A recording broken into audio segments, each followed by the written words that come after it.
akan memaparkan materi makalah dengan judul riset pasar. Sebelum itu saya akan memperkenalkan anggota kelompok kami. Anggota kelompok kami merupakan mahasiswa dari Universitas Samratulangi Manado, program studi matematika. Dan untuk tugas kali ini kami dibimbing oleh Dr. Sendir Rondonuwu MSI selaku dosen dari mata kuliah ini. Ya, perkenalan dimulai dari saya.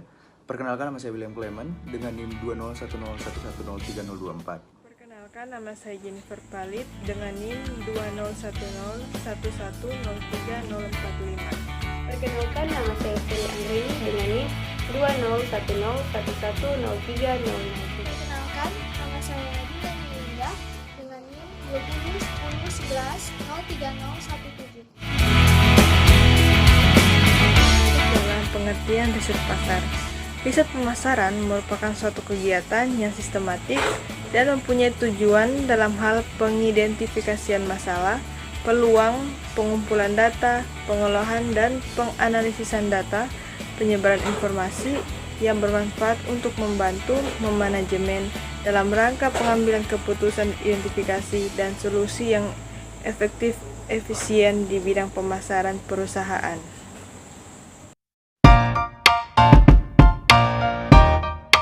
Selanjutnya, peran dan fungsi pasar. Riset pemasaran memainkan dua peran kunci dalam sistem pemasaran. Pertama, riset tersebut merupakan bagian dari proses umpan balik intelijen pemasaran yang menyediakan data-data yang tentang keefektifan baut pemasaran saat ini akan memberikan wawasan untuk perubahan yang diperlukan kepada para pengambil keputusan. Yang kedua, riset pemasaran merupakan alat utama yang menelusuri peluang baru pemasaran. Riset segmentasi dan riset produk baru membantu mengidentifikasi peluang yang paling menguntungkan bagi manajer pemasaran. Baiklah, pada kesempatan kali ini saya akan membawakan materi mengenai bagaimana prosedur dari riset pasar, beserta apa tujuan dari riset pasar. Simak penjelasannya sebagai berikut. Yang pertama, kita masuk dengan bagaimana prosedur dari riset pasar. Untuk melakukan sebuah riset atau penelitian, diperlukan sebuah prosedur dan sistematika dalam penyajian hasil penelitian tersebut. Secara umum, prosedur dan sistematika penyajian hasil atau penelitian meliputi perumusan masalah, hipotesis, menentukan metode riset, menentukan variabel penelitian, menentukan data penelitian, pengumpulan data, pengolah data, analisis data, kesimpulan, dan saran penyajian laporan penelitian. Untuk itu, prosedur penelitian mencakup hal-hal tersebut. Yang pertama, menentukan topik riset. Kemudian, yang kedua, perumusan masalah. Ketiga, perumusan hipotesis. Keempat, menentukan metode riset. Yang kelima, menentukan variabel riset. Yang keenam, menentukan data riset. Yang ketujuh, metode pengumpulan data. Untuk mengumpulkan data riset, ada dua metode, yaitu metode pengumpulan data kualitatif dan metode pengumpulan data kuantitatif. Yang kedelapan, merupakan pengolahan data. Yang kesembilan, analisis data. Dan kesepuluh, kesimpulan dan saran. Yang terakhir adalah penyampaian laporan riset. Setelah semua prosedur riset dilalui, dalam arti riset sudah selesai, langkah berikut yang disajikan adalah laporan riset yang disusun secara sistematik berdasarkan kaidah penulisan ilmiah. Seperti prosedur riset pemasaran di atas, dalam penyajian laporan riset perlu juga diberikan argumentasi lainnya agar lebih menarik seperti foto objek yang telah diteliti, bagan, tabel, dan gambar-gambar sebagainya yang berkaitan dengan riset yang dilakukan atau yang diadakan, atau riset yang dilakukan dalam suatu produk terbaru, ataupun produk yang baru akan diluncurkan. Kita masuk pada tujuan riset pasar. Menurut Doman, pada tahun 2002, ada 4 tujuan dasar dari riset pasar, yaitu yang pertama adalah menganalisis pasar. Riset analisis pasar membantu memperhitungkan potensi pasar untuk produk, jasa, atau usaha baru. Analisis pasar dapat memberikan informasi mengenai calon pelanggan, pasar potensial, lokasi usaha, dan pesaing. Yang kedua, menganalisis tanggapan pasar terhadap suatu produk atau jasa. Analisis ini dimaksudkan untuk memperhitungkan potensi produk atau jasa di pasar. Pengkajian bisa dilakukan sebelum suatu produk diperkenalkan. Survei juga bisa dilakukan untuk meningkatkan pemasaran atau produk. Yang ketiga adalah menganalisis efektivitas iklan atau promosi dan perusahaan.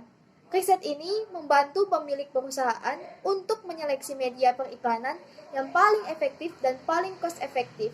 Yang terakhir atau yang keempat adalah menyusun strategi. Pengkajian perencanaan strategis melacak pertumbuhan atau kemerosotan pasar-pasar yang sudah ada dan membantu menemukan produk-produk atau jasa apa yang akan sukses dalam pasar tersebut. Riset perencanaan strategis biasanya dilakukan oleh perusahaan-perusahaan yang sudah mapan.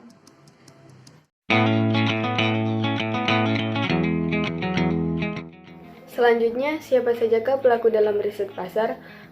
Marketing Association berpendapat bahwa riset pemasaran secara formal didefinisi sebagai fungsi yang menghubungkan konsumen, pelanggan, dan publik dengan pemasar, melalui informasi-informasi yang digunakan untuk melakukan identifikasi serta mendefinisikan peluang dan masalah pemasar, serta menghasilkan, menyempurnakan, dan mengevaluasi upaya serta memantau kinerja pemasar. Memperbaiki pengertian pemasaran sebagai suatu proses. Riset pemasaran juga membantu perusahaan mengetahui detail siapa saja yang membutuhkan produk atau jasa yang akan kita tawarkan, serta dapat mengetahui kondisi persaingan untuk jenis produk yang sama dengan yang kita jual.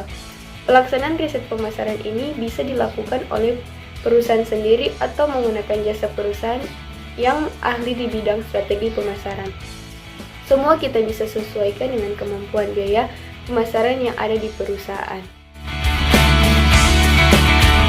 Kapan riset pasar akan digunakan? The Balance Small Business menyebutkan bahwa riset pasar dilakukan untuk memonitor kompetisi pasar, sehingga riset pasar sebenarnya dapat dilakukan kapan saja. Meski riset pasar akan lebih efektif apabila dilakukan sebelum produk diluncurkan, perusahaan tetap bisa melakukan riset pasar setelah produk diluncurkan. Riset ini lebih ditunjukkan untuk evaluasi dari produk tersebut. Misalnya, sebuah perusahaan membuat sebuah produk berbasis aplikasi, akan tetapi produk tersebut tidak mendapatkan reaksi yang cukup positif dari konsumen. Melalui riset pasar, perusahaan bisa mengevaluasi apa yang menyebabkan produk tersebut tidak mendapatkan respon yang cukup baik dari pasar. Jadi, perusahaan dapat memperbaiki produk tersebut agar lebih diterima oleh pasar. Meski begitu, akan lebih efektif jika perusahaan melakukan riset pasar sebelum produk diluncurkan. Dengan demikian, perusahaan tidak perlu melakukan riset berkali-kali untuk menyesuaikan produk dengan pasar. Yang ketujuh, tempat riset pasar dilaksanakan.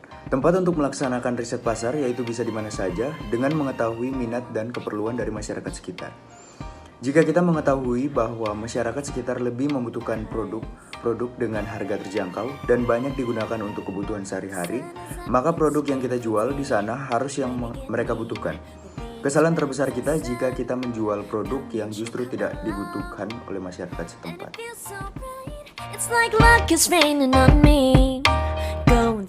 Yang kedelapan, pentingnya riset pasar. Riset pasar sangat penting dalam sebuah perusahaan yang sedang menjalankan bisnis.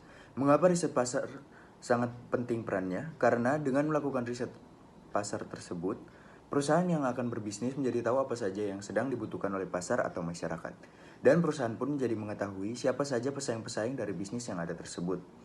Dengan begitu, dapat membuat produk yang sedang dibutuhkan oleh pasar dan produk dari perusahaan juga dapat bersaing dengan pesaing yang ada.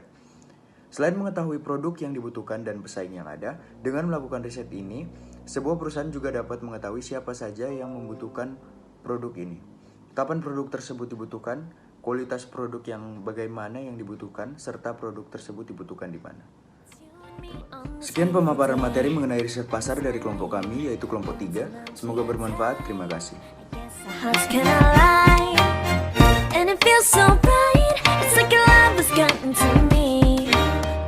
Follow your heart, doesn't matter how far. I can see it now, it's deep in your eyes. No way to define what we feel inside.